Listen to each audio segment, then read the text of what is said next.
So I'm back with another Cerebral solo. And for this one, I kind of wanted to talk about why I do the Cerebral solos because I don't think I really have gone into it. So I'm going to go into, why I do the Cerebral solos and and why it's been so beneficial for me to do them. So to start off, the reason I initially started doing the Cerebral solos was it originally started off as a way for me to still put out content while I wasn't doing any interviews, and to kind of just have buffer content in between, but to also get to know me a little bit better, because outside of the interviews, I felt like the people that were watching didn't really get to know me. You got to see it in spurts when I would ask people questions and stuff like that. And you may have heard a little bit of my story on other people's podcasts, but for me, it was a way to, fully explain my side of the story. No cutoffs, no anything. I can go as long as I want, as short as I want. So that's initially why I started doing the Cerebral solos. But what the Cerebral solos have kind of turned into now, at least for me, they've been a way to, just sit down and get my thoughts and get my thoughts and get certain things that may be frustrating me at the time, to get those things out and really share my thoughts and my insights on certain things that are going on with me, and just a way for me to vent,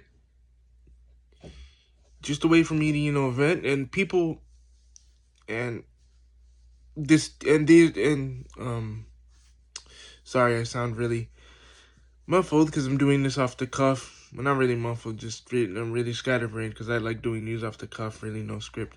But now that I've seen, now that I've explained what growing up with myself is like, I've noticed that these Cerebral solos are really helping people who are kind of dealing with the same things that I'm dealing with, and it's a way for them to kind of relate and to know that they're not alone and not the only ones going through what they're going through, that there's someone who has pretty much gone through the same things. And it's been really refreshing and really invigorating to see that I am making a difference, even though it may be a small difference right now. But it's cool to know that people are taking a liking to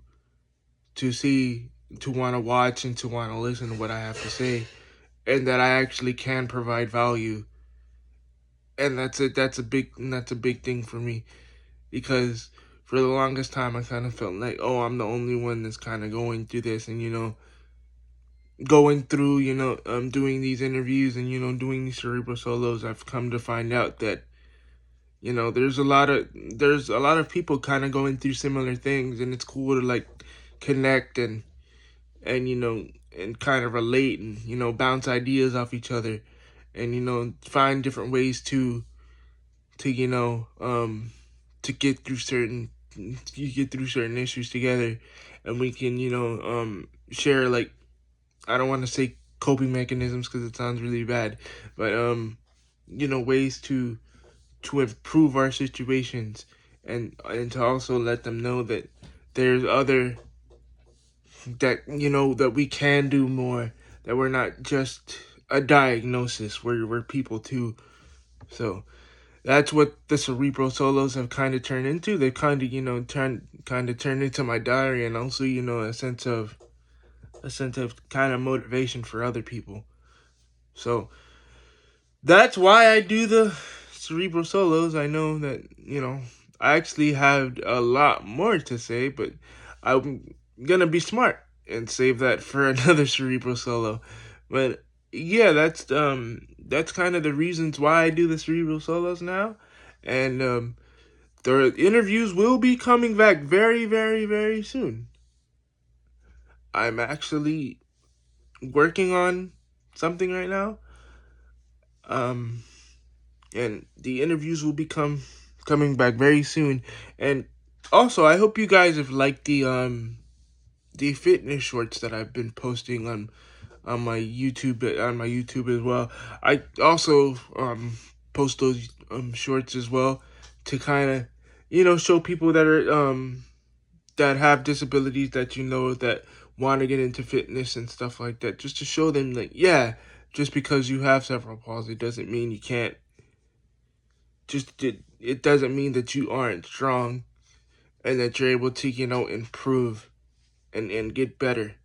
So yeah, that was why I posted Cerebral solos, and I'll be back for another one soon.